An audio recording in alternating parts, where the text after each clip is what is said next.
Objectif 3 du chapitre sur les marchés concurrentiels. Savoir illustrer et interpréter les déplacements des courbes et sur les courbes par différents exemples chiffrés, nous on ne va pas chiffrer, notamment celui de la mise en œuvre d'une taxe forfaitaire. Plus le prix d'un produit augmente, plus la demande diminue. Donc, quand le prix augmente, dans cet exemple, on se déplace sur la courbe de demande pour observer comment les quantités demandées réagissent face aux variations de prix. Et l'on peut faire la même chose avec l'offre. Plus le prix augmente, plus les quantités offertes augmentent. À chaque niveau de prix correspond donc un niveau désiré de quantité offerte et un niveau désiré de quantité demandée. Et c'est le marché qui va permettre de trouver un terrain d'entente entre offreurs et demandeurs, c'est l'équilibre. Mais il y a des forces qui peuvent bouleverser cet équilibre et qui vont entraîner des déplacements des courbes. On ne se déplace plus sur les courbes, on déplace les courbes. Or, si les courbes se déplacent, l'équilibre aussi se déplace.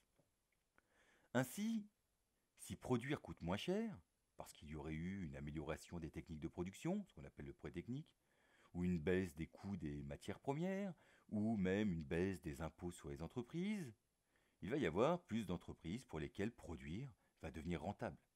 Et d'une manière générale, comme produire est moins coûteux, les quantités offertes, la production, vont augmenter. Dans le graphique, cela signifie que la courbe d'offres se déplace vers la droite. Mais les consommateurs, eux, ne sont pas plus riches, ou pas plus nombreux, ou autre chose encore.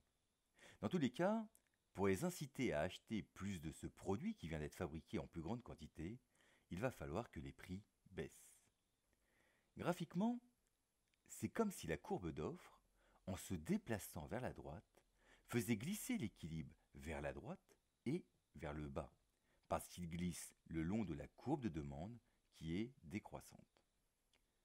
Ainsi, quand l'offre augmente, les quantités échangées sur le marché augmentent et les prix diminuent. Et inversement, quand l'offre diminue. Par exemple, parce qu'un composant du produit est plus coûteux à obtenir ou parce que l'État a instauré une taxe ou augmenté les impôts. Dans ce cas, la courbe d'offre se déplace vers la gauche et elle fait glisser l'équilibre vers la gauche donc et vers le haut. Ainsi, quand l'offre diminue, les quantités échangées diminuent et les prix augmentent. Alors oublions ce qui a pu faire varier l'offre et regardons ce qui se passe quand la demande augmente. Quand il y a un effet de mode, quand il y a une augmentation des revenus des consommateurs, quand il y a une augmentation du nombre de consommateurs et d'autres choses encore.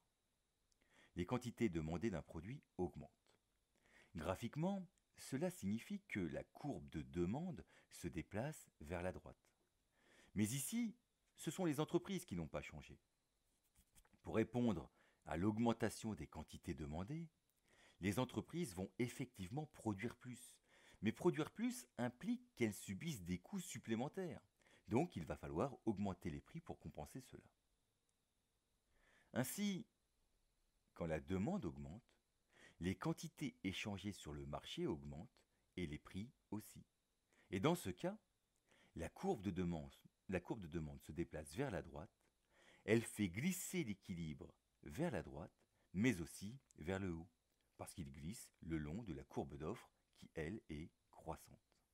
Et inversement, quand un effet mode disparaît, quand les revenus ou la population baissent, les quantités demandées, cette fois-ci, la demande, si vous voulez, baisse. Et les entreprises qui veulent continuer à vendre un maximum sont obligées de baisser leurs prix. Ainsi, quand la demande baisse, les quantités échangées sur le marché baissent et les prix aussi. Graphiquement, la courbe de demande se déplace vers la gauche.